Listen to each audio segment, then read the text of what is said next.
தூய்மைப்படுத்தும் முதிரை. பேரே தூய்மைப்படுத்தும் முதிரை.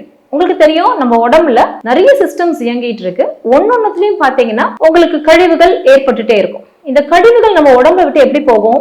Through motion, urine, sweat, breath, இது வழியா தான் கழிவுகள் போயிட்டு இருக்கு. சில நேரம் இந்த கழிவுகள் ஃபுல்லா போகாம நம்ம உடம்புலே தங்கிரும். இதுதான் நோய் உருவாக காரணமா இருக்கு. இந்த முதிரை ரொம்ப ஈஸியான முதிரை. நீங்க பாத்தீங்கன்னா உங்களுடைய மோதிர விரல் நல்லா கவனிச்சுக்கோங்க. மோதிர விரல்ல மோதிரம் போடாம இருக்கணும். ஒருவேளை நீங்க போட்டிருந்தீங்கன்னா அதை ரிமூவ் பண்ணிக்கோங்க மோதிர விரல்ல. ஓகேங்களா? மோதிர விரலுக்கு கீழே இந்த லைன் இருக்கு இல்லையா, அந்த லைன்ல உங்க கட்டை விரலை வச்சு அங்க நீங்க டச் பண்ணணும். இதுதான் தூய்மைப்படுத்தும் முதிரை. இது பேரு சுத்தி முத்ரைன்னு சொல்லுவாங்க. இங்கிலீஷ்ல டீடாக்சிபிகேஷன் முத்ரா அப்படின்னு சொல்லுவாங்க.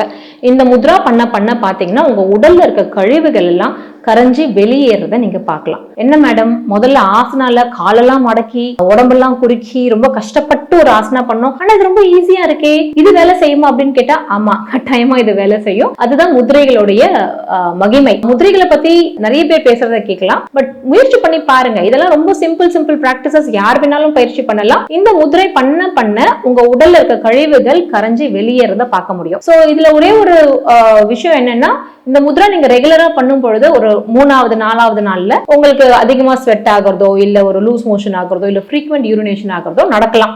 பயந்துக்க வேண்டாம். ஏன்னா இந்த முத்ரா பண்றதே கழிவுகள் வெளியேறதுக்கு தான் பண்றோம். அப்போ கழிவுகள் இப்படித்தானே வெளியேறும். அதனால அதுக்கு நீங்க பயப்பட வேண்டியதில்லை.